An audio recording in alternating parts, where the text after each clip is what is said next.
स्वागत आहे। आज मी तुम्हाला छान कोथिंबीरचे मस्तपैकी पराठे दाखवणार आहे। रेसिपी साधी सोपी। चला मग रेसिपीला आपण सुरुवात करूया। रेसिपीमध्ये तुमच्या मनापासून स्वागत आहे। आज मी तुम्हाला मस्तपैकी एक साधा सोपा एक पराठाची एक रेसिपी दाखवणार आहे। कोथिंबीरचे आपल्याला अख्खे धणे म्हणतात ते चला आपण त्याच्या पराठ्याची रेसिपी सुरू करूया। हा बघा इथे आता कांदा घेतला, अर्धा एक मिरची घेतली, कोथिंबीर मस्त स्वच्छ धुवून घेतलेली, छान अशी पाण्यामध्ये कापून घेतलेली।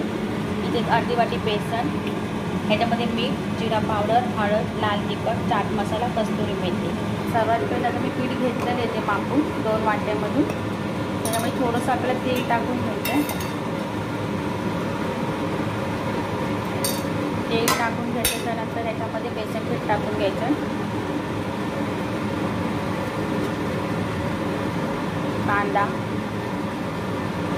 मिरची, कस्तुरी मेथी,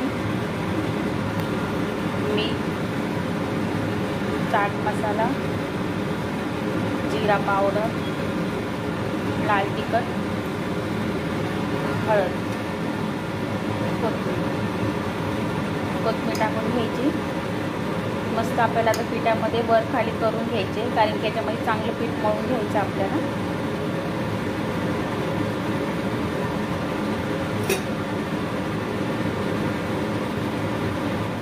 छान मळून झालंय। आता याची उंडी करून घ्यायची आपल्याला, जेणेकरून मस्तपैकी आपल्याला लाटता येईल। छान असे पोळे करून घेतलेले, अशा प्रकारे आपल्याला मस्त छोट्या छोट्या अशा पोळ्या करून घ्यायच्या, जेणेकरून मस्त आपला पराठा होऊन जाईल। छान मी असं लाटून घेतलेलं आहे। एका साईडला छान तवा ठेवलेला आहे, तवा पण आपला चांगला तापलाय। मी तूप आपलं लावून घेते,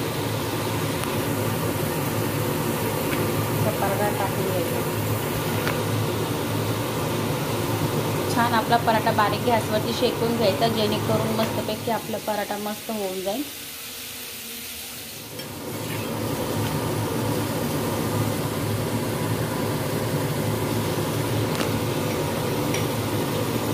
तूप लावून घ्यायचं असं मस्तपैकी।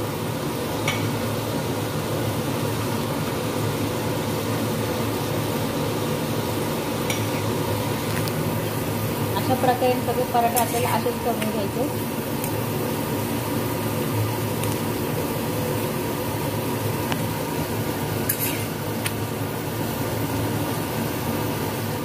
अशा प्रकारे मस्तपैकी आपल्याला असेच पराठे शेकून घ्यायचे, जेणेकरून मस्तपैकी आपले छान होऊन जातील कोथिंबीरचे पराठे।